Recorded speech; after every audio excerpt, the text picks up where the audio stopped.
Y'all are gonna have to give me a second because I just did something.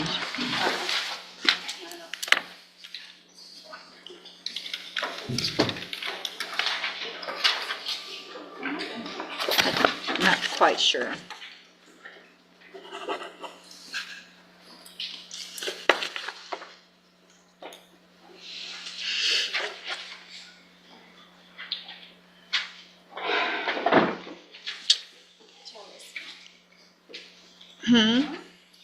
What'd you say?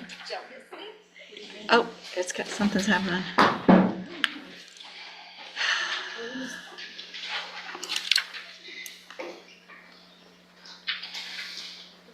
Morning. Morning, Judge.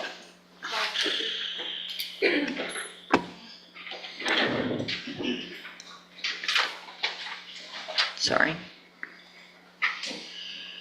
This technology sure is good. Isn't it great? Go paperless, they say. It'll be so much more efficient. As a solo, I find this true. I can't imagine the government that it would go well. Let's try this again.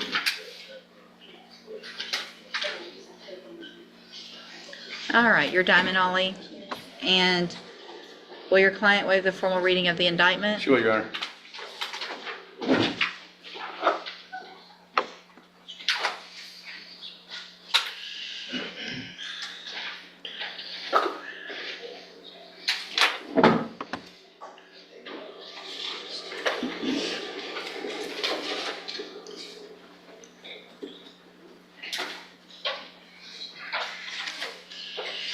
Ms. Ollie, in cause number 25, DCCR 0532, you're charged with the state jail felony offense of injury to a child, elderly, or disabled individual, and that's from February 1st of 2025. And how do you plead to that charge?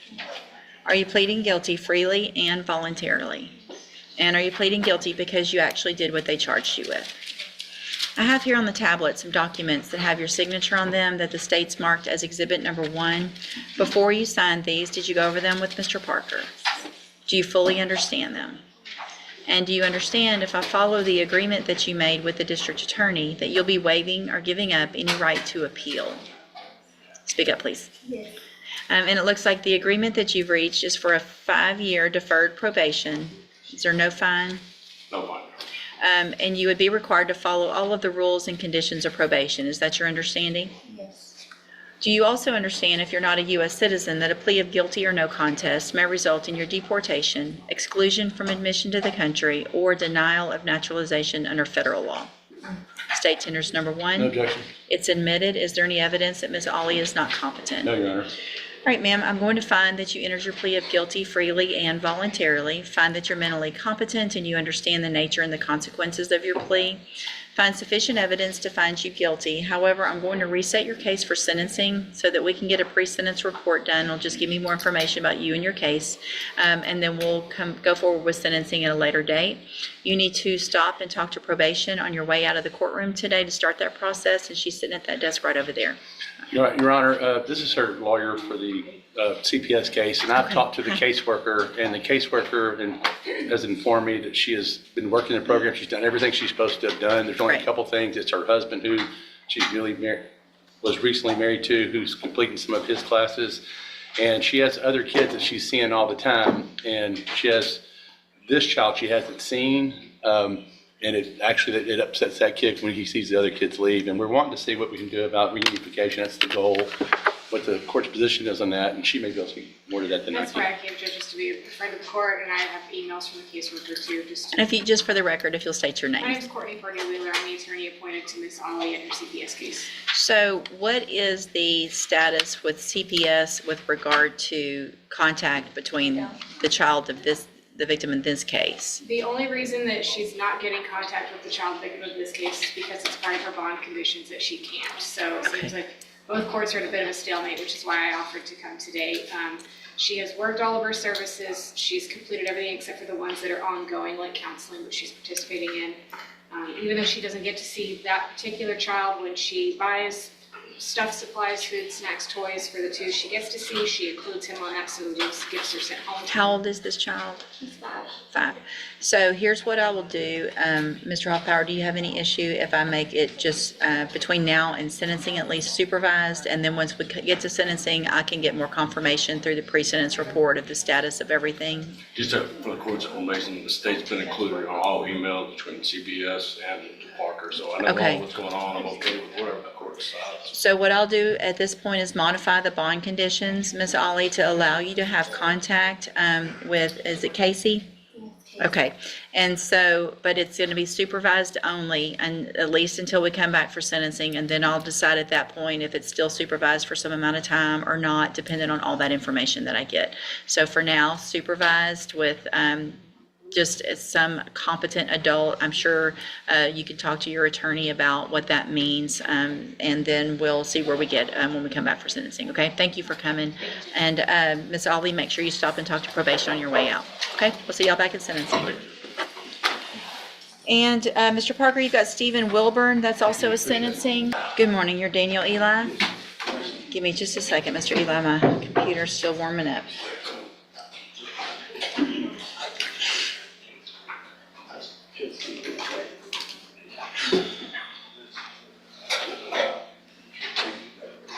All right, this is your initial appearance in cause number 25, DCCR 0898. You are charged with the third-degree felony offense of continuous violence against the family, and that is from July 14th of 2025. Since you've made bond in your case, have you had an opportunity to try to hire a lawyer? Okay. Huh? Okay, so what I'm going to do is reset your case about 30 days, and that'll give you some time to try to hire somebody. If you get a lawyer hired before the next court date, just bring the reset notice that you get today to that lawyer, and they'll tell you what to do. If you're unable to hire someone before the next court date, then I'm ordering you to visit with at least 3 lawyers. They all charge different amounts, they have different payment plans. Bring me the names of the lawyers that you've talked to so I know you're trying, and then we'll discuss your options. If you don't do that, then when you come back, you run the risk of me raising your bond for not following that court order. Do you understand? And as part of your bond, when you initially made that, was a condition for you not to have any contact with Jalen Horace. I want to make sure you understand how important that is. If you have any contact or communication at all, that bond will be raised and you'll be back in jail. So that's not just in-person contact, but it's any communication, Snapchatting and DMing and any kind of emailing, any of that stuff that I don't even know exists. Do you understand? Okay, step in front of the clerk. She'll give you a reset notice. Good morning. Are you Bernicia Gerloston? And did you get someone hired?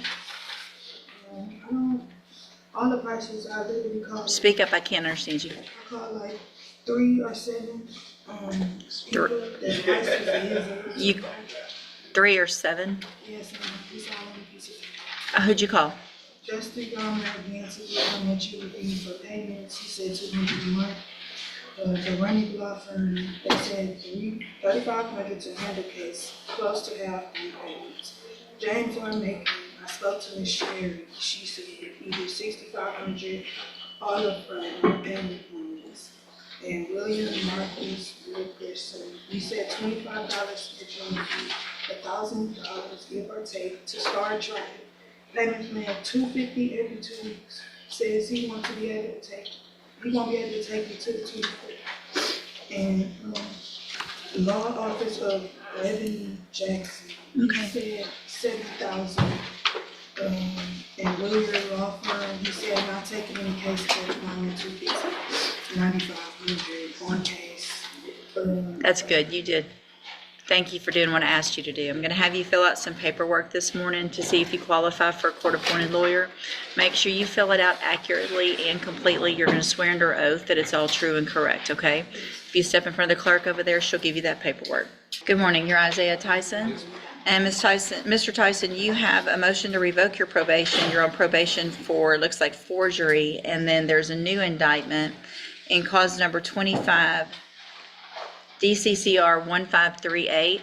You're charged with the third-degree felony offense of evading arrest or detention with the use of a vehicle from September 4th of 2025. Since you have made bond in those cases, have you had an opportunity to try to hire a lawyer? No, Your Honor, I thought I had a court-appointed attorney. So once you make bond in your cases, then I expect you to at least try to hire someone.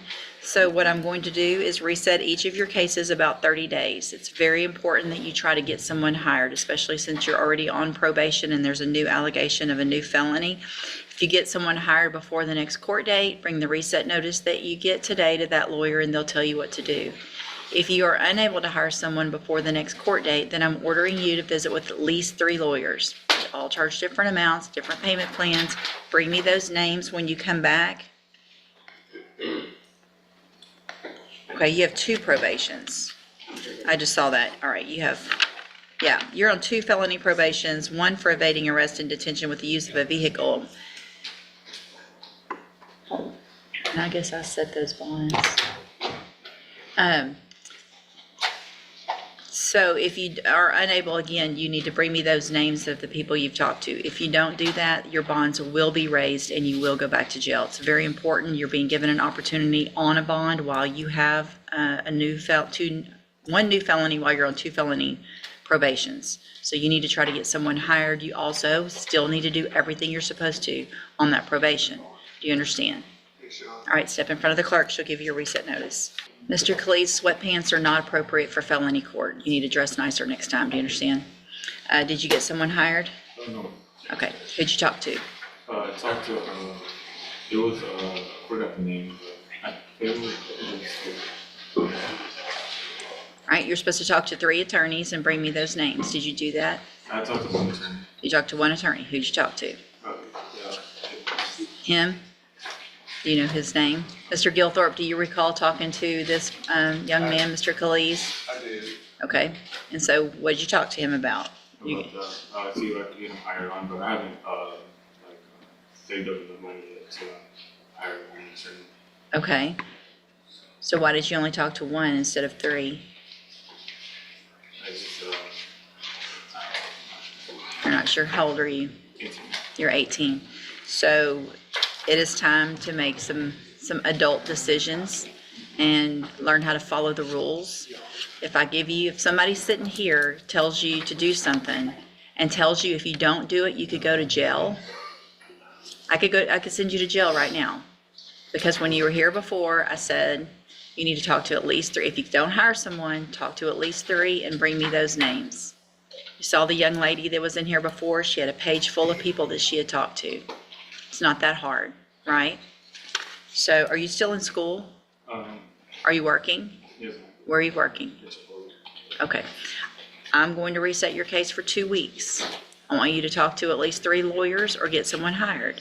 If you can't afford an attorney, then we'll go through that process and you might get a court-appointed attorney, but you're going to at least try and you're going to follow the rules first. Do you understand? 2 weeks. Step in front of the clerk. Good morning. Are you DeMarc Cole? Yes, ma'am. And Mr. Cole, this is your initial appearance in cause number 25, DCCR 0282. You're charged with a 3rd-degree felony offense of giving false information for a license or registration from November 8th of 2024. Since you've made bond in your case, have you had an opportunity to try to hire a lawyer? Right, so when you're in custody, we automatically give you one, but now that you've made bond, I'm going to expect you to try to hire someone. So I'll reset your case about 30 days to give you some time to try to hire somebody. What's on the case? I'd rather you not talk to me about the case. I don't know anything about the case really, okay? And so that's why you need a lawyer, so they can talk to the assistant district attorney and figure out, if you have some information about the case, then the important thing is to get a lawyer so that they can handle that for you, okay? And so if you can get someone hired before the next court date, just bring the reset notice that you get today to that lawyer and they'll tell you what to do. Yes, ma'am. If you're unable to hire someone before that next court date, then I'm ordering you to visit with at least 3 lawyers. They all charge different amounts, they have different payment plans. Bring me back the names of the people you've talked to, so I know you're trying, and then we'll discuss your options. If you don't do that, then you run the risk of me raising your bond for not following the court order, and you would go back to jail. Do you understand? Yes, ma'am. All right, if you'll step in front of the clerk, she'll give you your reset notice. Good morning. Are you Jorge Del Fierro? And Mr. Del Fierro, this is your initial appearance in cause number 25, DCCR 0892. You're charged with the 3rd-degree felony offense of assault, family violence by impeding breath or circulation from January 31st of 2025. And since you've made bond in your case, have you had an opportunity to hire a lawyer? So Martin Luther Jr., he said I was gonna come over here to get, try to get a lawyer or find a lawyer. Right, so what I'll do, Mr. Del Fiero, is give you about 30 days to see if you can hire somebody. If you get someone hired before the next court date, bring the reset notice that you get today to that lawyer and they'll tell you what to do. Yes. If you're unable to hire someone before that next court date, I'm ordering you to visit with at least 3 lawyers. They all charge different amounts, they have different payment plans. Bring me the names of the lawyers you've talked to so I know you're trying, and then we'll discuss your options. Yes, ma'am. If you don't do that, then when you come back, you run the risk of me raising your bond for not following the court order, and you would go back to jail. Do you understand? All right, if you'll step in front of the clerk, she'll give you that reset notice. Good morning, you're Kingston Walker? And Mr. Walker, did you get someone hired? Last time I came to court, I spoke to you and I told you that I was talking to Burbanks. My mother talking to Burbanks for me, and I was working on getting the money to pay for the lawyer, but now can I see what going on with the court? Well, did you talk to some other attorneys? Somewhere. My mother helped me, that's why I've been busy with work. Where are you working? There, Okay, what are your hours? I don't even know how to answer that question. You don't know how to answer that question? I work out through the week, work through the week. Right, but you don't go to, I mean, what time do you usually go to work every day? Is it different? It's different. Right, so what time do you go to work tomorrow? I don't work tomorrow. Oh, so you have some days off Yes, ma'am. where you could talk to some attorneys? Right. Right. Is it, your mom's not in trouble, is she? No, no, She doesn't have 2 felonies pending, does she? no. And she's not the one who had a judge tell her, talk to at least 3 lawyers if you're not gonna be able to hire Mr. Burbank, right? Right. Right. 2 weeks. Get somebody hired or talk to at least 3 lawyers in 2 weeks, or I will raise your bond for not following that court order. Not your mom, you. You understand? Yes, ma'am. Step in front of the clerk. 2 weeks is Thanksgiving week. Well, do 3 then. A court-appointed lawyer is off the table.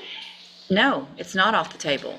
But you have to prove to me that you have tried to hire an attorney and you can't afford one. And one of the ways you prove that to me is by following my rules. You don't know if you can afford an attorney if you don't talk to any. I talked to Mr. Banks on Right. the phone, though. But do you remember what I told you? All the lawyers charge different amounts. They have different payment plans. You may not be able to afford Mr. Burbanks, but you may be able to afford another attorney. But you don't know that because you didn't talk to any. Yes, ma'am. So you follow the rules, and then, just like I said the first time, I say the exact same thing to every single person that comes in front of me. So I know I said these words to you. If you do all of those things, when you come back, then we'll discuss your options. If you don't do them, then I'll raise your bond for not following my order and you'll go back to jail. Right? Do what I asked you to. Try to hire someone, talk to different attorneys, write it down, bring me the names back.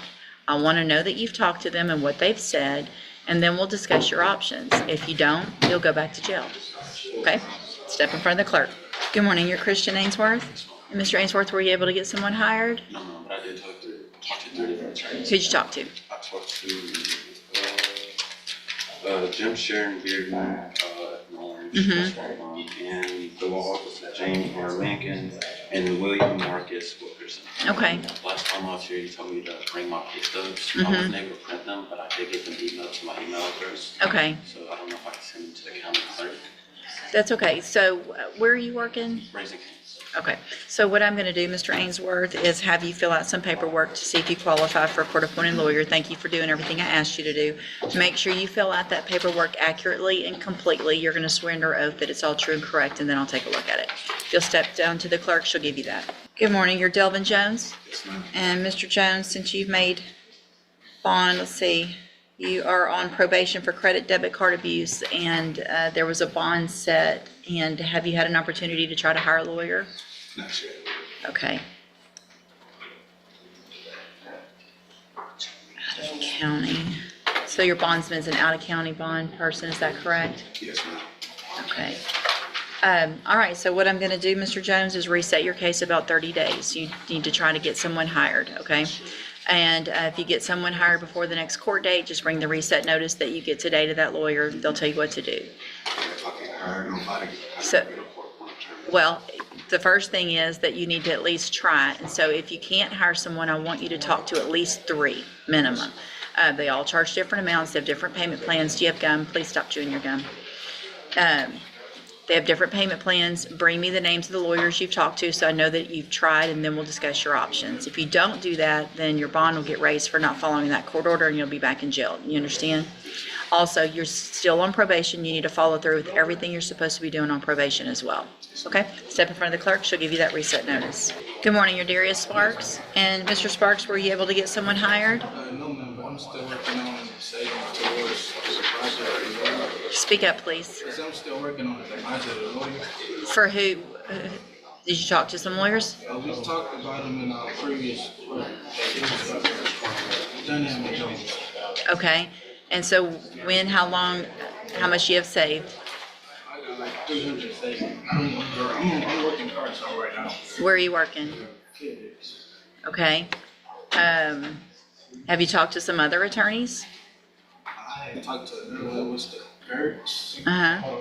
I ain't tell him about my business because I already told Dunham about my business, and I'm going with Dunham. Well, here's the thing. If you've only got 300 saved, this isn't going to continue on for however long. I mean, I just need another month. you think you'll get them hired in one more month? I just need another. All right, this is going to be the last reset. If it's not going to work with them, you need to talk to some other attorneys because you may find somebody that you can afford. But you need to either have them hired or you need to have talked to some other attorneys. Then we'll discuss your options. So make sure you do that, okay? I'm right. aiming for them because I seen they stats and what they can do for me. Right, and I don't disagree, and I understand that. But if it's not going to work out, you need to at least see what your other options are. Okay? Step in front of the clerk. All right, ma'am. Are you Angel Coleman? And Mr. Parker, will your client waive the formal reading of the indictment? You will, Your Honor. Ms. Coleman, in cause number 25, DCCR 0888, you're charged with the second-degree felony offense of aggravated assault with a deadly weapon.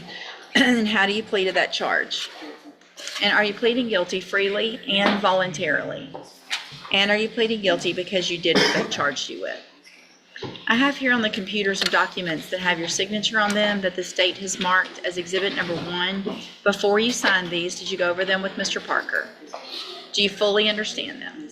And do you understand if I follow the agreement that you made with the district attorney that you'll be waiving or giving up any right to appeal? And it looks like the agreement that you've reached is for a 6-year deferred probation. There would be a $1,000 fine, and you would be required to follow all of the rules and conditions of probation. Is that your understanding? Do you also understand, if you're not a U.S. citizen, that a plea of guilty or no contest may result in your deportation, exclusion from admission to the country, or denial of naturalization under federal law? State tenders number 1. It's admitted. Is there any evidence that Ms. Coleman is not competent? No, Your Honor. All right, ma'am, I'm going to find that you entered your plea of guilty freely and voluntarily, find that you're mentally competent and you understand the nature and the consequences of your plea, find sufficient evidence to find you guilty, but I'm going to reset your case for sentencing. And so the probation department will do a pre-sentence report. That'll just give me more information about you and your case, and then we'll come back later for sentencing. On your way out of the courtroom today, you need to stop and talk to probation, and she's sitting at that desk right over there in the brown sweater, okay? If I may, I'm sorry. Yeah. And I apologize, I don't have the file that was set for initial, Yes. let off initial. So don't have the complainant's name handy, but I would I have ask it. just in the pendency of the PSI. Yeah. I know contact order be enforced, So, that she not possess a deadly weapon and that restitution amount is determined. yes, ma'am. So, Ms. Coleman, also as a condition of your bond right now, you are to have no contact or communication with Stanley Moore, okay? That's in person. Do y'all have, what's the relationship? He's my mom's best friend, so he's my uncle. Okay, so there's no reason, there's not like he's any close relationship for you to have any contact or communication with at all. That means obviously in person, but don't send messages or send messages through anybody or anything like that. Also, you are not to have any type of deadly weapon, including a firearm, as a condition of that bond. Do you understand? Okay, we'll see you back at sentencing. Don't forget to go talk to her first. Good morning. Good morning. How are you? Good. You're Davin Kalina? And this is cause number 24, DCCR 2432. Mr. Galena is charged with injury to a child, elderly, or disabled individual. And what is the announcement?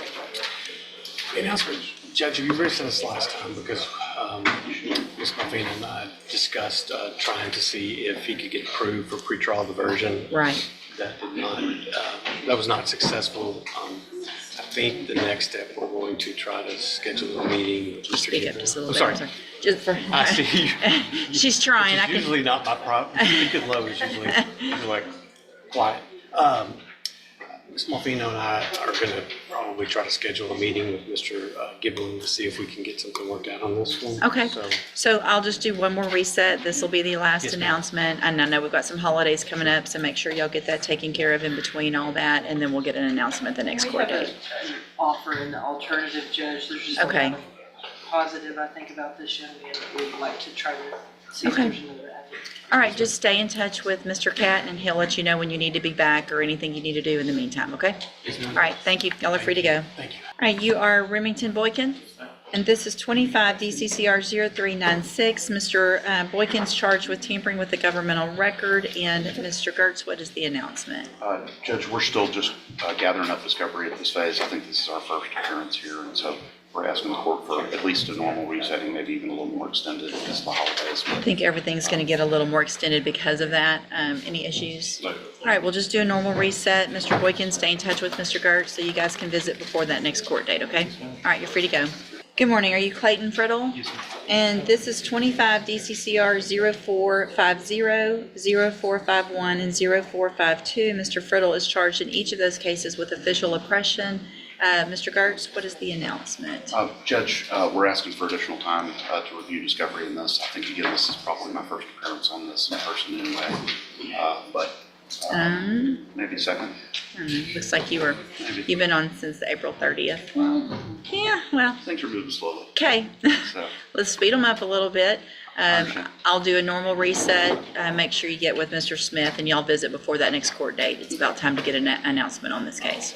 All right? Thank you, Judge. Stay in touch with Mr. Gertz so y'all can visit before the next court date. Yes, sir. All right, thank you. Miguel Martinez, Mr. Gertz. This is a June letter of rep, so doubtful. You're Miguel Martinez? And this is 25 DCCR 0584. Mr. Martinez is charged with aggravated sexual assault of a child. Mr. Gertz? Judge, we're still working on discovery in this case, and we're asking for a normal resetting, please. All right, you'll get a normal one on this one. Any issues, Mr. Hoffpower? Mr. Martinez, make sure you stay in touch with Mr. Gertz so you guys can visit before that next court date. All right, you're free to go. Good morning, you're David Boyd. And this is 25 DCCR 0720, and Mr. Boyd is charged with deadly conduct, discharging a firearm. Mr. Gertz, you're here to announce for Mr. Jeffries. Yes, Judge, we would announce that we need some additional time to review discovery and make an announcement, please. All right, if you'll let Mr. Jeffries know again, it's kind of the same on yours. This was a June letter of rep. It's time to get an announcement on that next court date. Make sure you visit with Mr. Jeffries before the next court date. Any issues, Mr. Coleman? No, Judge. All right, I'll do one more reset. Make sure you make that appointment and visit with him. All right, you're free to go. Yes. Yes. Okay? Y'all give me just a second. All right, you're Martin Ward. And so Mr. Ward was previously in court, entered a plea of guilty to that reduced offense of a Class C disorderly conduct, and that was for a fine of $250. Has that been paid? It has, Judge. I have documentation in my file indicating that it has been paid. All right, any reason not to go through with sentencing at this time? Oh, no. All right, Mr. Ward, I'm going to find that you previously entered your plea of guilty freely and voluntarily. Yes, There was actually no contest. I'm sorry, okay. Your plea of no contest freely and voluntarily. Find sufficient, and you did enter the probable cause the other day when we did this, right? I believe I I did. feel like we did. I feel like we did. Okay, I'm almost positive we did. If not, then we can take care of that, but we'll double check. Find sufficient evidence to find you guilty, and at this time, find you guilty of the Class C misdemeanor of disorderly conduct. Sentence you in accordance with your agreement to a term of $250 fine that's already been paid. I'm going to hand you the trial court certification that shows this was an agreement that I followed, and so you've waived any right to appeal. You'll give me just a second, that's printing out, and then you'll be free to go, sir.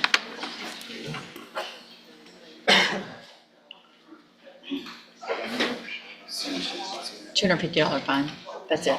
That's it. Yeah. And it should, is something printing? Okay.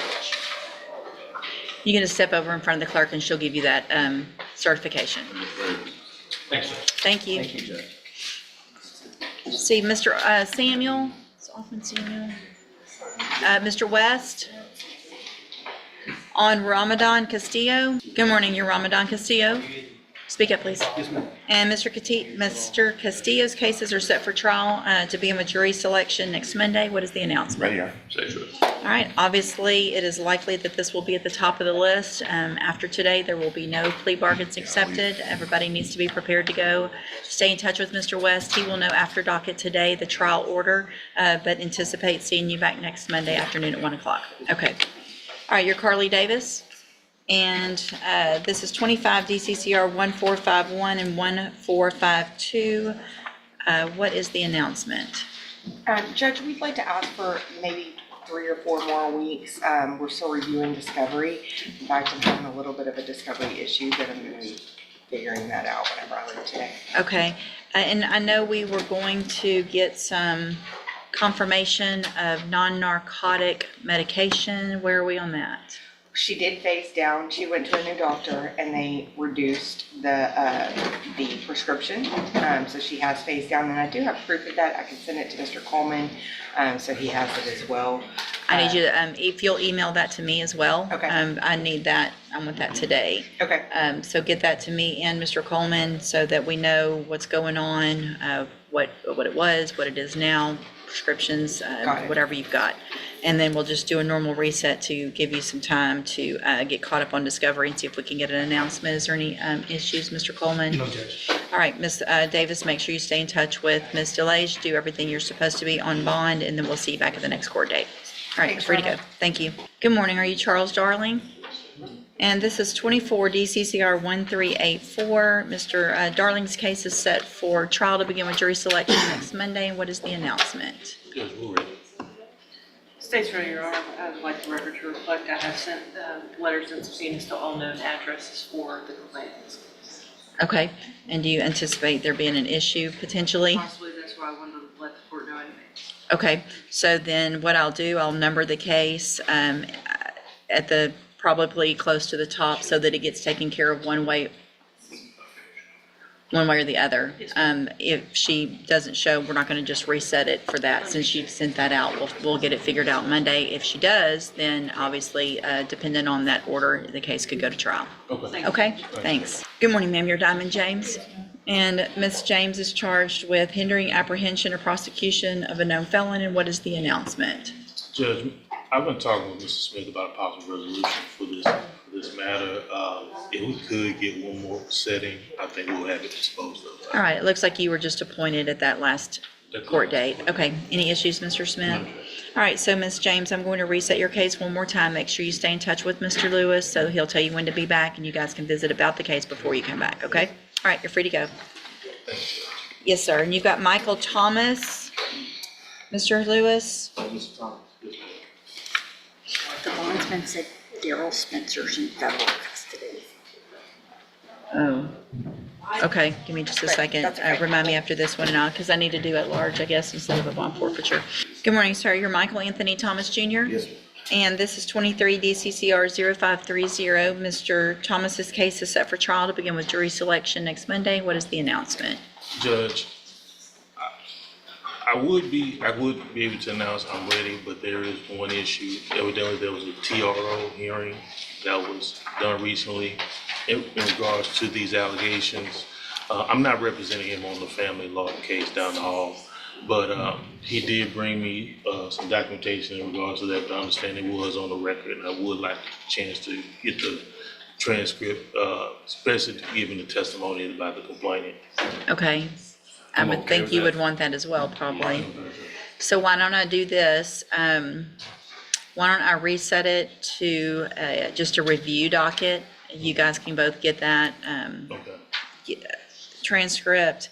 And then if it changes something, then we can revisit. I know this was a plea that was rejected. If there's something that changes and we go back to something, then you guys can let me know. Otherwise, we'll put it back on the trial docket after that if it's not worked out. Stay in touch with Mr. Lewis, and then he'll let you know when you need to be back, okay? Good morning. Are you Bethany Loza Diaz? Speak up, please. And will your client waive the formal reading of the indictment? Yes, Your Honor.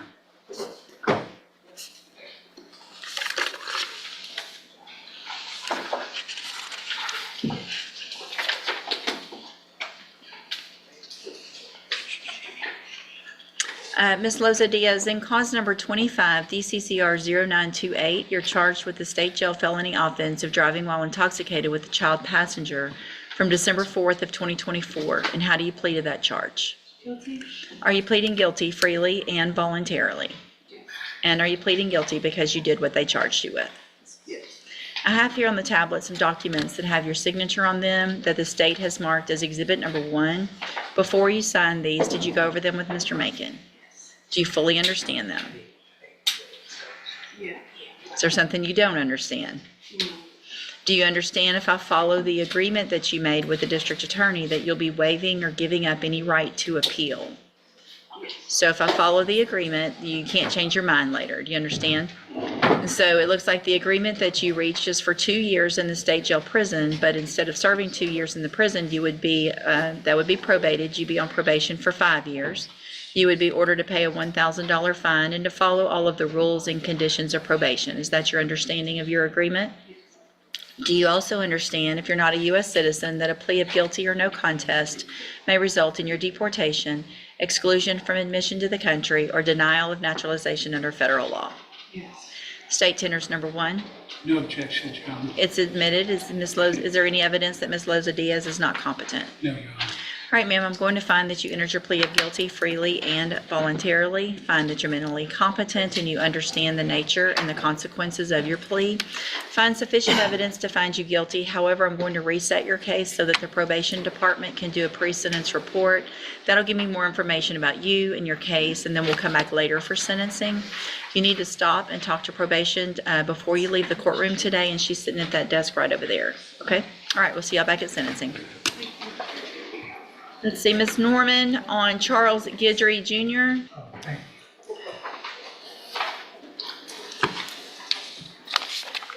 Good morning. Are you Charles Guidry Jr.?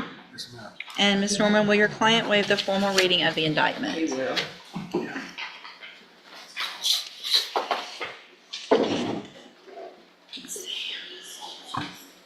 Mr. Guidry, in cause number 23-41646, you're charged with the state jail felony offense of theft and aggregation amounts from January 1st of 2022, continuing through June 30th of 2022.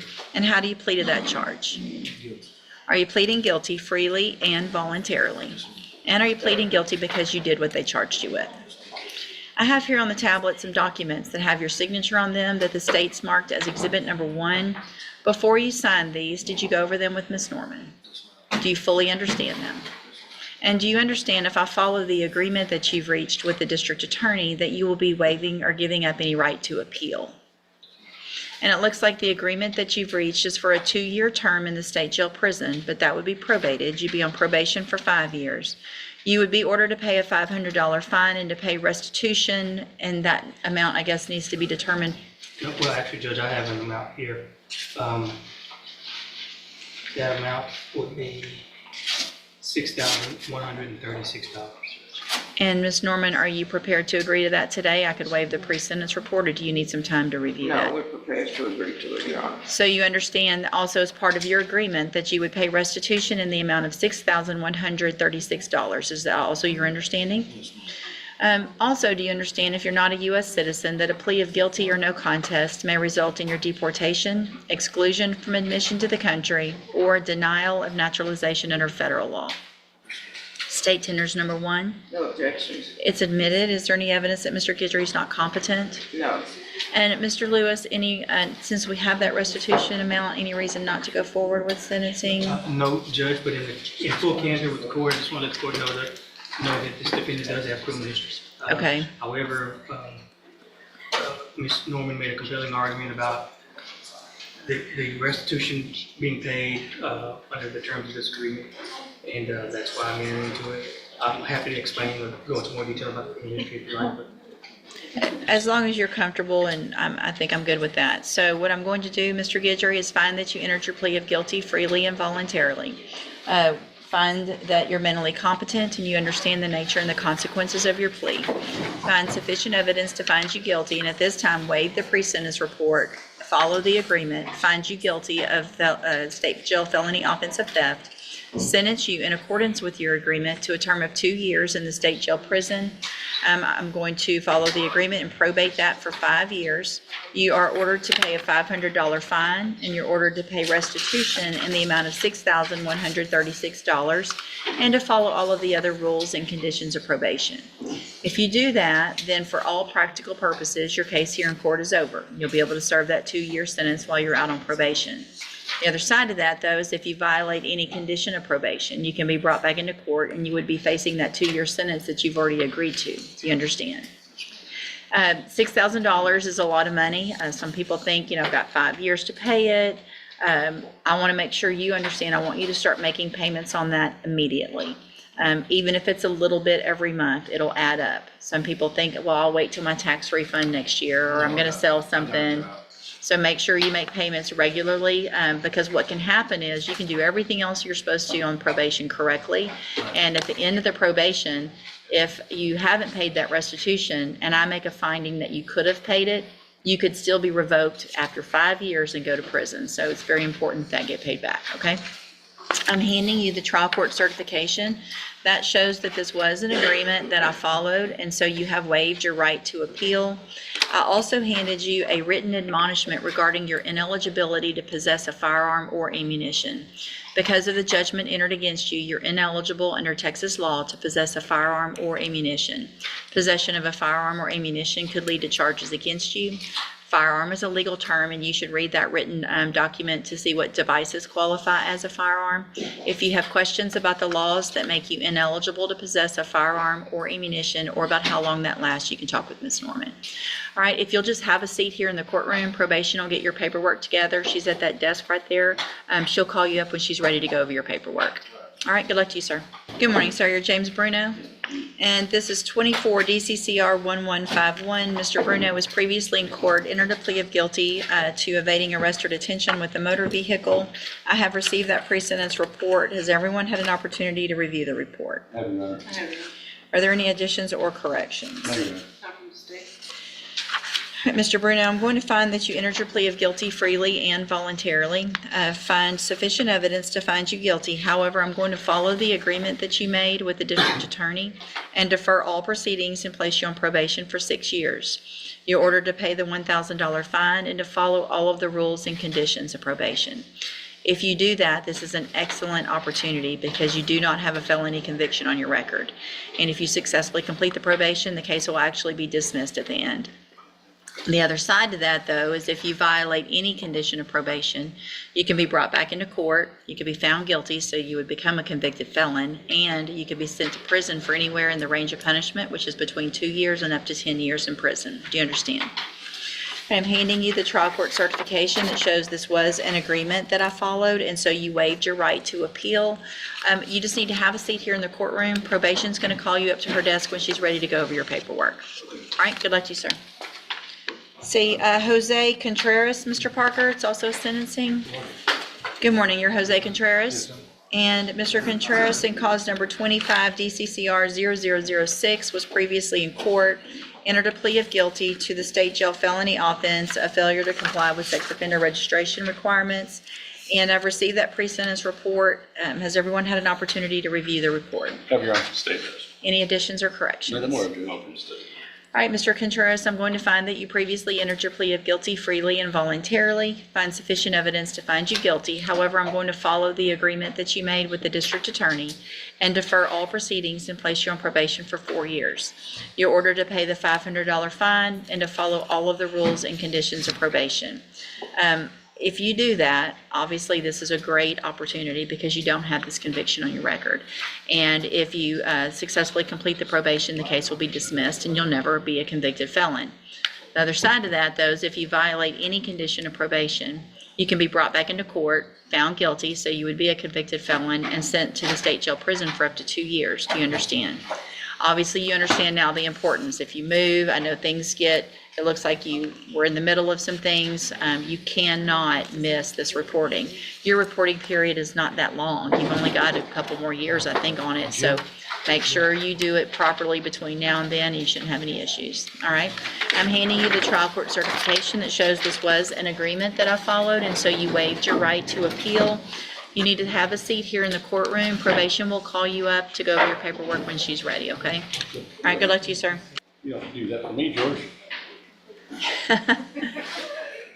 All right, sir, you're Stephen Wilburn? Yes, ma'am. This is cause number 24, DCCR 2346. Mr. Wilburn was previously in court, entered a plea of guilty to driving while intoxicated, third or more. I've received the pre-sentence report. Has everyone had an opportunity to review the report? Have Your Honor. Any additions or corrections? Nothing more of, Judge. Judge, although safety was not part of the original plea, obviously, of course, it's up to the court's discretion, and based on Mr. Riley being so thorough in his PSI, I would stand with his recommendation. Your Honor, Seeing as how we put it out in bold, et cetera, that safety or some other form of residential treatment proposed. Your Honor, I would just point to the court that his last offense was 24 years ago, and he's got a full-time job. He worked for Performance. Yes. I think he's a welder. Yes. And we would ask that he not be sent to safety and be monitored some other way as far as his alcohol consumption. Obviously, he understands that he can't drink. He and I've talked about that. Or possibly hold that in abeyance, Judge, if you're considering, so that, I mean, my concern is over the holiday period, if we're not here, it can be brought to the probation department's attention and then the courts, even if we're not talking. All right, makes sense. So here's what I'm going to do, Mr. Wilburn. Obviously, you've had a very long-standing issue with, it appears to me, with alcoholism, and I understand that you're Mr. Parker's position. Your last DWI was a very long time ago, but your history prior to that was not good, and I don't want you to go down that same path, obviously. So what I'm going to do is I'm going to find that you entered your plea of guilty freely and voluntarily. I'm going to find sufficient evidence to find you guilty, follow the agreement, and find you guilty of driving while intoxicated, third or more. Sentence you to a term of 10 years in prison, but probate that for 6 years. You will be ordered to pay the $1,000 fine and to follow all of the rules and conditions of probation. That means some of those rules and conditions are the standard rules, but in addition, I am going to order that you enter and successfully complete the SafeP program, but I'm going to hold that in abeyance. What that means is that it's already ordered. If there's any hiccup at all, two things could happen. One, they could just send me over a piece of paper, it gets signed, you go to SafeP, period. I've already ordered it. Two, I don't have to do that. You could be revoked. So it's very important that you follow all of the rules. I am going to order that you enter and successfully complete the JCDI program. That is an outpatient, intensive outpatient treatment program. So you will be ordered to successfully complete that. You will get started on that. Your officer will let you know how to do that. I am also going to order, at least for some time, that you wear a scram device. That's a device that will detect alcohol in your system. If there is any alcohol in your system, obviously you're either in SafeP or you're in prison, one or the other, immediately. And so you need to get that scram device within 48 hours of today. They'll also let you know how to get that taken care of. And you're also ordered as a condition of your probation to serve 10 days in jail. That's required. And so what are your hours of work? Right now, we're on 7/10s until after Christmas, but we are having 3 days off for Thanksgiving. I can start it within 3 days.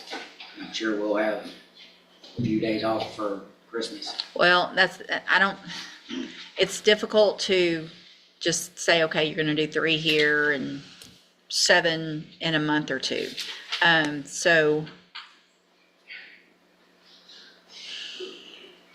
I mean, obviously, I don't want you to lose your job, but we've got to get the 10 days done.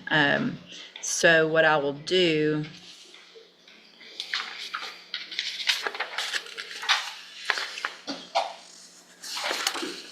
I mean, you have some time off on vacation, things like that, that you can take.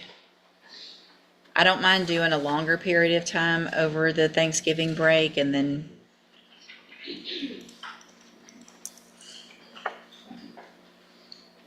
I mean, do y'all want to look at a calendar and come up with 10 days, Mr. Parker?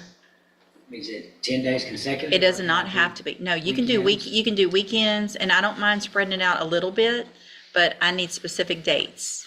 10 specific dates between, we're already in November now and the end of the year. I wouldn't mind working a little bit around that, but I need the exact dates. So why don't y'all talk real quick about those dates, and then I'll recall the case and I'll put those on so we have those for the order. Ms. Bennett, in cause number 25, DCCR 0062, you're charged with a third-degree felony offense of credit or debit card abuse against an elderly individual from November 14th of 2024. And how do you plead to that charge? Speak up, please. Are you pleading guilty freely and voluntarily? And are you pleading guilty because you actually did what they charged you with? I have here on the tablet some documents that have your signature on them that the state has marked as exhibit number 1. Before you signed these, did you go over them with Mr. Rojas? Do you fully understand them? And do you understand, if I follow the agreement that you made with the district attorney, that you'll be waiving or giving up any right to appeal? And it looks like the agreement that you've reached is for a 5-year deferred probation. There would not be a fine. You would be ordered to pay restitution in the amount of $2,256.92, and also to forfeit your home health aid license. Is that your understanding? Do you also understand, if you're not a U.S. citizen, that a plea of guilty or no contest may result in your deportation, exclusion from admission to the country, or denial of naturalization under federal law? State tenders number 1. No objection. It's admitted. Is there any evidence that Ms. Bennett is not competent? No, Your Honor. All right, ma'am, I'm going to find that you entered your plea of guilty freely and voluntarily, find that you're mentally competent and you understand the nature and the consequences of your plea, find sufficient evidence to find you guilty. However, I'm going to reset your case so that the probation department can do a pre-sentence report. That'll give me more information about you and your case, and then we will come back later for sentencing. You need to stop and talk to the probation department on your way out of the courtroom today, and she's sitting at that desk right there. Judge, may I just clarify for the record, whether she has a license or not? I know it reads that way, that she's not allowed at all based on the nature of the offense and stealing from her. Yes, so you are not, as a condition of your bond right now, I'm going to make a condition of your bond that you are not allowed to provide any type of home health service, whether it's licensed or not. And then a condition of your probation will be the same. Obviously, that you forfeit your license, but that you cannot go do this type of job even without a license. Do you understand? All right, stop and talk to probation on your way out of the courtroom, and then we'll see you at sentencing. We've got the dates, Judge, when you're ready. Okay, y'all can come back up on Stephen Wilburn. All right, this is back on the record, and what are the dates? He wants to start November 26th at 6 p.m. And then he'll do 26 through 28. And then he'll do every weekend after that, reporting it Friday at 6 p.m. So that every weekend then would start on the 5th of December. Because the 28th is a Friday. So you don't want to go ahead and go through that weekend? You're going to do get out Sunday, correct? Yes. So it would be the 26th through the 30th then? So is the 30th a Sunday? Mm-hmm. Yeah, you get out Sunday, yes. Okay, so the 26th through the 30th. So we've got 26. That's 4 days. And then we need every weekend starting December 5th until it's satisfied. So you will report then on Wednesday, November 26th at 6 p.m. You'll serve 4 days to be released on Sunday the 30th. Then you will report back that next weekend, Friday at 5 o'clock. They'll let you out on Sunday, and that will be until you complete the remainder of those 6 days. It's important that you are on time. Not late, that you show up every Friday. It's a condition of your probation. So if you don't show up or you're late, then you're in violation of your probation. It's also very important that you don't show up intoxicated. Some people think it's a great idea to show up drunk. They're going to sleep it off while they're there. That's a violation, so don't do that as well, okay? All right, have a seat here in the courtroom. Probation will call you up. Actually, hold on, I didn't finish this. I'm going to hand you the trial court certification that shows this was an agreement that I followed, and so you've waived your right to appeal. I am also handing you a written admonishment regarding your ineligibility to possess a firearm or ammunition.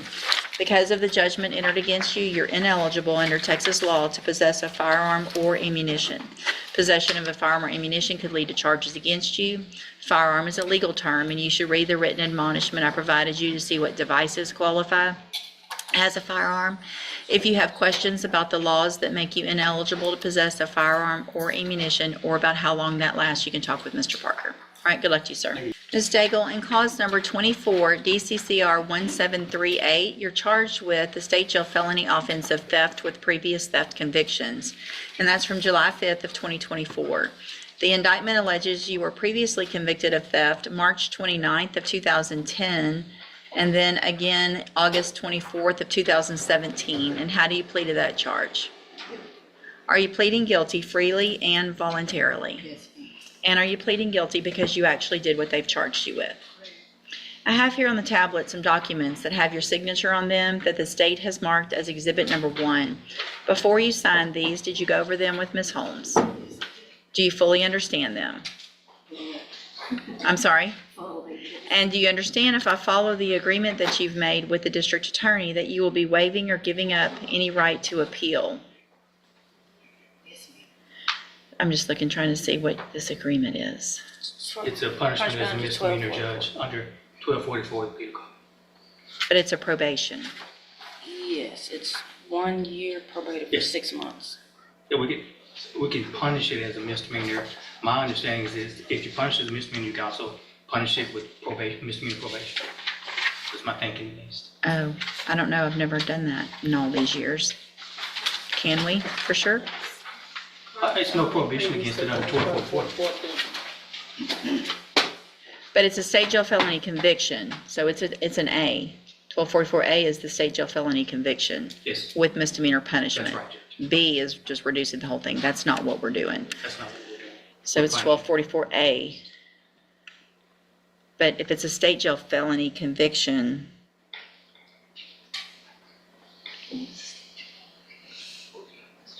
I don't know how to, I can't sentence her to 1 year in the state jail and probate it. We don't, I mean, Oh, county jail. right, No, we wouldn't be county jail. Yeah, but I that's don't the think there was a confusion. line that said I Yeah. could do a county jail probate. Yeah, it's not state jail, Judge, it should be county jail. Okay. Maybe I took it on the wrong line. No, I'm just gonna mark through it. We just Okay, need to I didn't mark catch through that. it. Okay. Okay, so, It's 1 year county jail probated for 6 months. okay. It feels weird. And I've never done it either. It's just, my understanding is punishment, it can be punished as a misdemeanor. Right. With no limitation on the type of punishment. Right, So why not do a misdemeanor probation? okay. Okay. Makes sense. You're the one that has to do the judgment. What Tommy's number? I know, Was there a okay. line that has county jail, like, No, I marked through, well, there is There is a actually. line that- yeah, There is a so I line. put Let me on the do wrong that. line, That'll, yeah. that's okay. I'm There's a gonna line. change that. At least it'll read more clearly when we're looking at it and trying to figure out later when Anna's asking me what we did.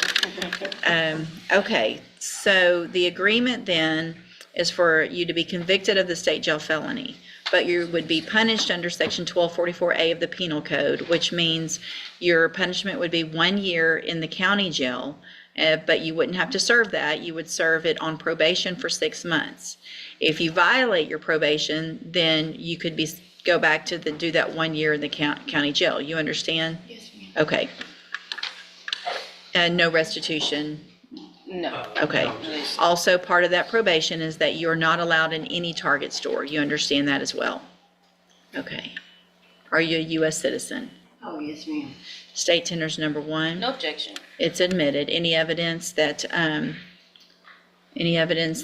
Daigle is not competent? No, Your Honor. All right, ma'am, I'm going to find that you entered your plea of guilty freely and voluntarily. Find that you're mentally competent and you understand the nature and the consequences of your plea. Find sufficient evidence to find you guilty, and at this time, follow the agreement that you made with the district attorney and find you guilty of the state jail felony offense of theft with previous theft convictions. sentence you in accordance with your agreement to a term of 1 year in the Jefferson County Jail under Section 1244 of the Penal Code, but I'm going to probate that. You'll be on probation for 6 months. You are ordered to pay the $250 fine. You're ordered to remain out of all Target stores and to follow all of the rules and conditions of probation. If you do that, then for all practical purposes, if you do your probation correctly, your case here in court is over and you'll be able to serve that 1-year sentence while you're out on probation.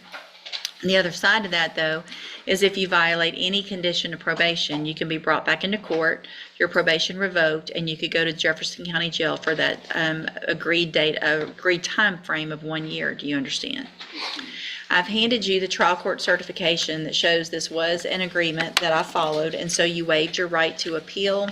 I also handed you a written admonishment regarding your ineligibility to possess a firearm or ammunition. Because of the judgments entered against you, or the judgment entered against you, you're ineligible under Texas law to possess a firearm or ammunition. Possession of a firearm or ammunition could lead to charges against you. Firearm is a legal term, and you should read the written admonishment I provided you to see what devices qualify as a firearm. If you have questions about the laws that make you ineligible to possess a firearm or ammunition, or about how long that lasts, you can talk with Ms. Holmes. You need to have a seat here in the courtroom. Probation's going to call you up to go over your paperwork when she's ready. She's sitting at that desk right over there, so watch for her to call you up there, okay? Good luck to you, ma'am. Thank you, Ms. Holmes. Thank you, Mr. Coleman. Ms. Holmes, you've also got Norris Gallo. Good morning, you're Alexander Thornton? Yes, ma'am.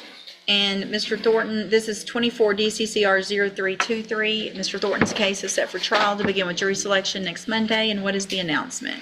Your Honor, I'd asked for a reset. I was just informed by my client that he's had a medical event where he was in ICU, where he was on life support and actually no brainwave type situation.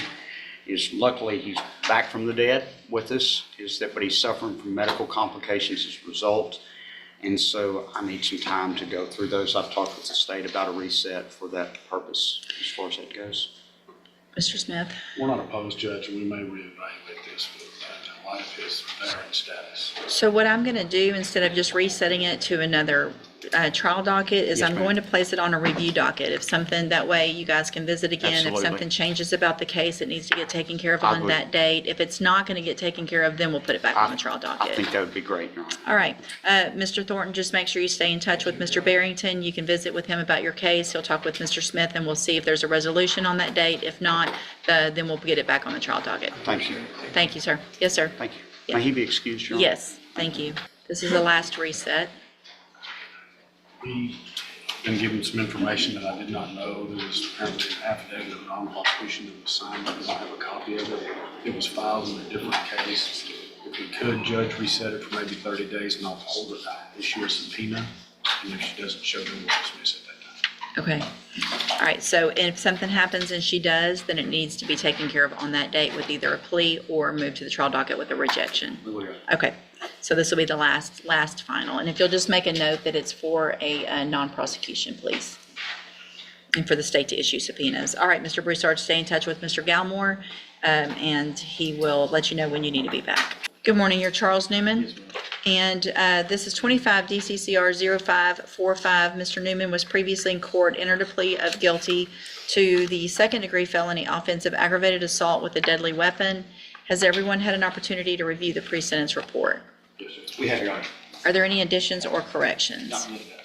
The only addition, Judge, is after speaking with the complaining witness, we would request $1,653.75 in restitution. We are not opposed to that. 1,653. And 75 cents. 75. Mr. Newman, if I test you this morning, you gonna have anything in your system? Let's double check that first. Have a seat in the jury box. And if you'll Yes, just give me a couple minutes. work on Mr. Get Hebert, in please. here. Okay. All right, you're Dale Johnson, and this is 24 DCCR 1570, 1571, and 1572. Ms. Johnson's charged with indecency with a child by sexual contact, and then also aggravated sexual assault of a child in the other two cases. And what is the announcement? Judge, the announcement this morning is not ready. I recognize that this case has been pending for some period of time, but I want to assure the court that the defense has not been idle. Since the court granted our motion for expert funds, we retained the expert, we've conferred with him extensively. We've mapped out a plan for the work that he needs to do. The process of coordinating our expert and the witnesses he needs to work with is taking more time than anticipated, but we expect to be able to make substantial progress over the next weeks. For these circumstances, we are asking for a reset, and we do anticipate being able to announce ready at the next setting. Everything we've applied with discovery, we understand they do have to review a lot of discovery. It is 3 children that are alleged, so we're empathize with that. However, we're ready, whatever the court is. All right, based on the nature of the offenses, obviously these cases are required for them to kind of take some precedence over others. This will be the final reset. I'm going to reset at 45 days. Make sure your expert knows they have 45 days. At that point, it will either be taken care of with some type of agreement if y'all have reached an agreement, or it will move to the trial docket with a rejection of a plea offer. All right, thank you. You're free to go. Good morning. Are you Gregory Vasquez? And will your client waive the formal reading of the indictment? Yes, Your Honor. Mr. Vasquez, in cause number 25 DCCR 0506, you're charged with the third-degree felony offense of driving while intoxicated third or more from May 4th of 2024. The indictment alleges you were previously convicted of driving while intoxicated May 27th of 2010 and also July 10th of 2015. And how do you plead to that charge? And are those 2 prior convictions true? Yes. Did you enter your plea of guilty and true freely and voluntarily? Yes. And did you plead guilty because you actually did what they've charged you with? Yes. I have here on the tablet some documents that have your signature on them that the state has marked as exhibit number 1. Before you signed these, did you go over them with Mr. Gilthorpe? Yes. Do you fully understand them? And do you understand, if I follow the agreement that you've reached with the district attorney, that you will be waiving or giving up any right to appeal? Yes. And it looks like the agreement that you've reached is for a 10-year term in prison, but that would be probated. You'd be on probation for 5 years. You would be ordered to pay a $500 fine. Is safety marked off, or is that just a line? That's just inadvertent, Your Honor. Fingers touching the pamphlet. And you would be required to follow all of the rules and conditions of probation. Is that your understanding? Yes.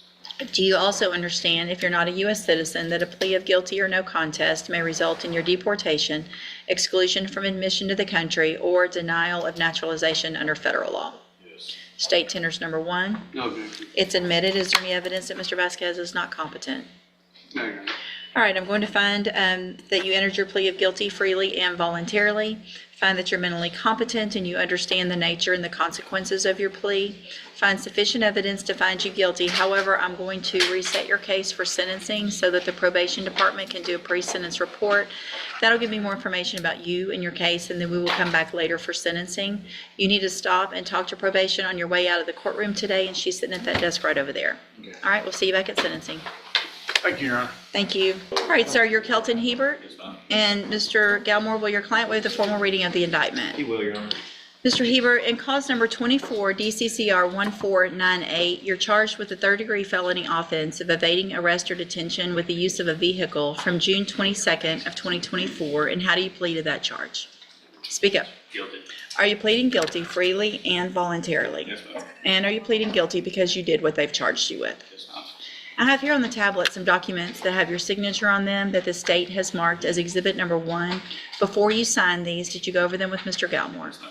Do you fully understand them? Yes, ma'am. And do you understand, if I follow the agreement that you've made with the district attorney, that you'll be waiving or giving up any right to appeal? Yes, ma'am. And it looks like the agreement that you've reached is for a 5-year deferred probation. There would be a $500 fine. You would be required to follow all of the rules and conditions of probation, including a driver's safety course. Do you understand? Do you also understand, if you're not a U.S. citizen, that a plea of guilty or no contest may result in your deportation, exclusion from admission to the country, or denial of naturalization under federal law? Yes, ma'am. State tenders number 1. It's admitted. Is there any evidence that Mr. Hebert's not competent? No, Your Honor. All right, sir, I'm going to find that you entered your plea of guilty freely and voluntarily. Find that you're mentally competent and you understand the nature and the consequences of your plea. Find sufficient evidence to find you guilty. However, I'm going to reset your case for sentencing so that the probation department, can do a pre-sentence report. And that'll give me more information about you and your case, and then we'll come back later for sentencing. You need to stop and talk to probation on your way out of the courtroom today, and she's sitting at that desk right there. All right, we'll see you back at sentencing. Okay. Anyway, we're back on the record. Excuse me, cause number 25, DCCR 0545, and Mr. Newman's here for sentencing. Mr. Newman tested positive for THC, which obviously gives me some concern. Which, just to briefly address that, he took a drug test just the other Thursday. That was for work. No, that was just to make sure like I was doing good and everything. I passed. That's why. Just to make sure you had everything out of your system Right, yes, before you ma'am. came to court? Right. I just wanted to make sure that I was doing like. He had surgery a month ago. He And then I taken had- narcotics. Stop talking over your attorney. Let him talk. He had surgery a month ago. He took narcotics as part of that. He has a prescription for that. But he took a drug test just to see if anything was going to show up. Nothing showed up. Well, THC isn't have anything to do with That is a correct. surgery. That is correct. He's admitted that he uses marijuana. That's right. why I had him tested today. So at some point, you used marijuana, and you clearly were making sure it wasn't, if you had a prescription for narcotics, that's not what you were worried about. You were worried about testing negative or positive for marijuana because you admitted to the probation department that you use. And so stop. Take responsibility. Yes, ma'am. You shot at a car going down the interstate because they cut you off. Yes, ma'am. You barely missed a person in a car because you got pissed that they cut you off. And you're going to sit here and argue to me about using marijuana? I mean, this is crazy. What you did is crazy. The deal you're getting is amazing. And I would think you would come in here absolutely clean, not hoping you're clean and testing positive the week before because you might have used something that might not be out of your system, which is where we are today.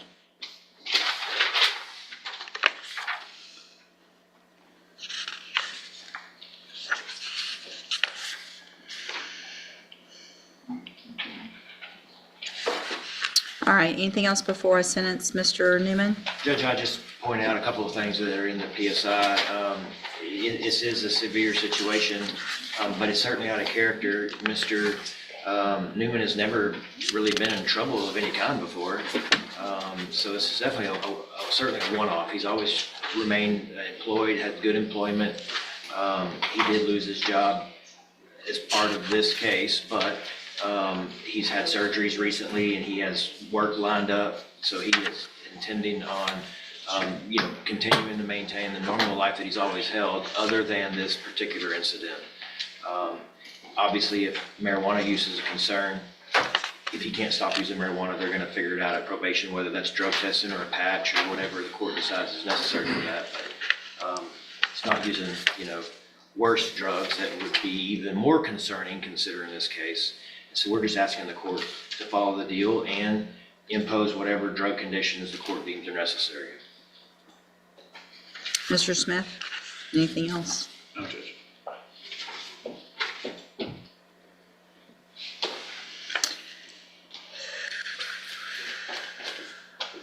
All right, so Mr. Newman, what I'm going to do, I'm going to find that you entered your plea of guilty freely and voluntarily. I'm going to find sufficient evidence to find you guilty. However, I'm going to follow the agreement that you made with the district attorney and defer all proceedings and place you on probation for a period of 10 years. You're ordered to pay a $1,000 fine. You're ordered to pay restitution in the amount of $1,653.75. You will be ordered to enter and successfully complete the JCDI program, which is an intensive outpatient treatment program. Obviously, if you're using this close to court, you're going to get some treatment to make sure you're not. You will be required to wear a drug patch until further order of the court. I am also going to order that you serve 15 days up front in the Jefferson County Jail. And so you'll talk to probation today. You will go into custody. And this is just too serious of a case for me not to make sure you understand some consequences of your actions. To be coming in here for shooting at someone in a car, testing positive, is just, it's not okay. And you need to understand that.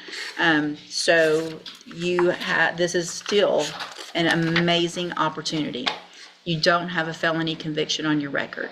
So if you successfully complete the probation, and Mr. Galmore's right, this is apparently seems to be very out of character, but it's so serious that it's just something's going on, and we're going to get that figured out.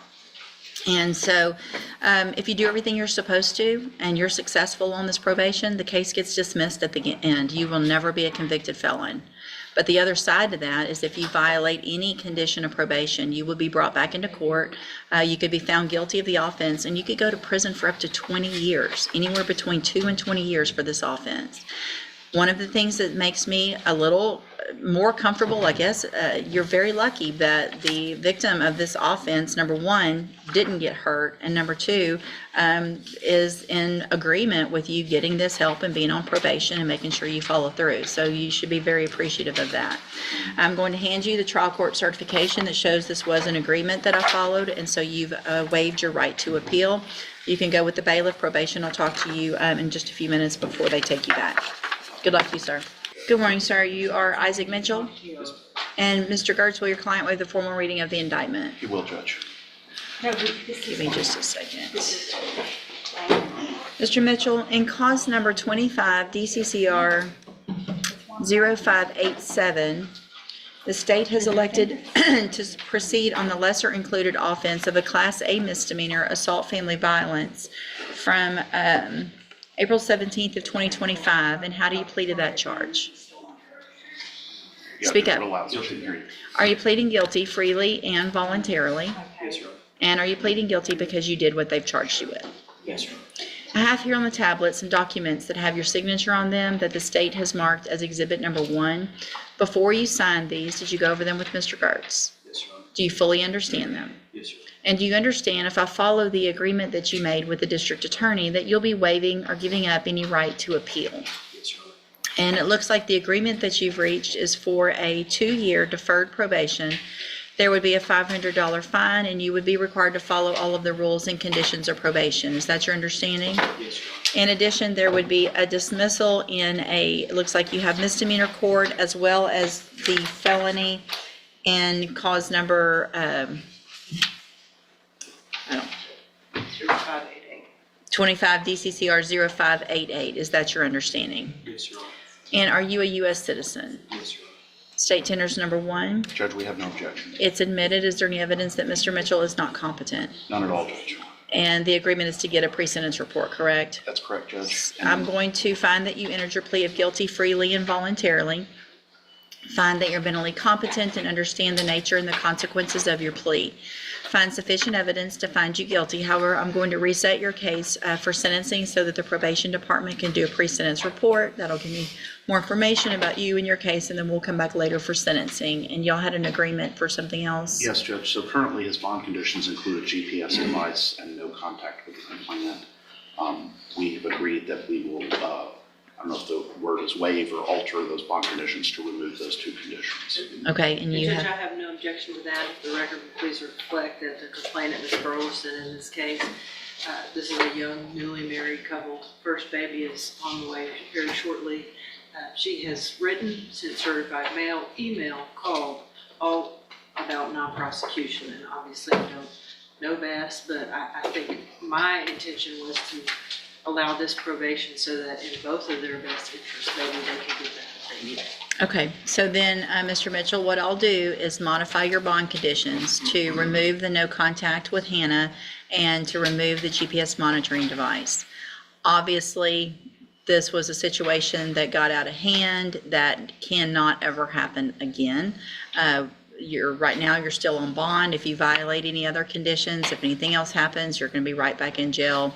Obviously, when you're on the probation, same things get you on a different path, some treatment maybe, classes, things that will help you become a better husband and father as well, because obviously you don't want a child involved in any type of situation like this. And I believe he has completed FIP. She has also Oh, completed good. the options class. The court would consider, especially during the pendency of the PSI, that they be ordered not to have any handguns or firearms of any nature in their home.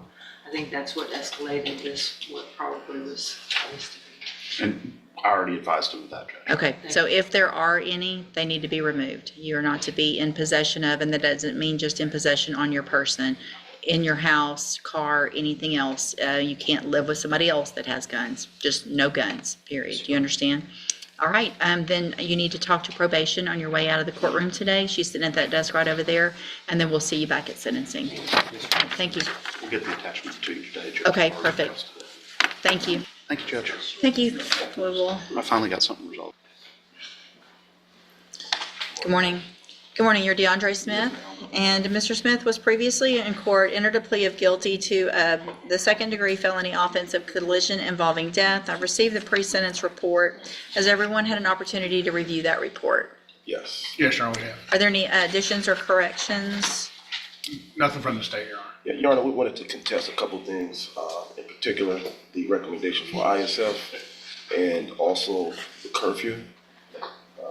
Curfew just seems to be a bit burdensome, doesn't really seem to. We'll talk about the ISF, but we're not going to talk about the curfew at this point. Once you get started on probation, if everything goes well, and if there's any specific reason, job or otherwise, but everyone's going to be on a curfew on a felony probation. With regard to ISF, that was not part of the agreement, It was not, correct? Your Honor. What I would be inclined to do is order ISF, but hold that in abeyance. And then if there's any issues on probation, then that would already be ordered, and then he could go, it would be required at that point if probation felt like it. But if you're okay with it. It wasn't a term that we discussed. It wasn't something I was pushing, Your Honor. So Okay. Whatever the court feels appropriate. Okay, so anything else? Nothing further. All right, Mr. Davis, then I'm going to find that you previously entered your plea of guilty freely and voluntarily. Find sufficient evidence to find you guilty. However, I am going to follow the agreement that you made with the district attorney and defer all proceedings and place you on probation for a period of 3 years. You're ordered to pay the $500 fine and to follow all of the rules and conditions of probation. One of those is that you enter and successfully complete the cognitive track of the ISF program. I am going to hold that in abeyance, and what that means is I'm not going to make you go today. You may never have to go if you do everything you're supposed to on your probation. But if you violate any condition of probation and probation feels like that would be appropriate in lieu of a revocation, it's already ordered. All they have to do is send it over and it gets taken care of. There'll be a warrant for your arrest and you'll go to ISF, which is a 90-day in custody treatment program. Do you understand? You have really no criminal history to speak of. This appears to be a very out of the character thing that happened. I have no doubt that you will be able to be successful in this probation. This is a great opportunity because you are not a convicted felon. And if you successfully complete the probation, at the end of it, the case is actually dismissed. Thanks You for will never watching be a this convicted courtroom felon. case. Yeah. Situations like this show how quickly repeated probation violations can escalate into serious prison consequences when court orders are ignored. If you found this case interesting, make sure to like the video, subscribe to the channel, and turn on notifications so you never miss future courtroom stories, sentencing hearings, and real-life legal outcomes. We'd also love to hear your opinion. Do you agree with the judge's decision to revoke probation, or should another chance have been given? Share your thoughts in the comments below. And before you go, check out another courtroom video on the channel featuring a defendant who ignored repeated warnings before facing a dramatic sentencing outcome. Thanks for watching, and we'll see you in the next case.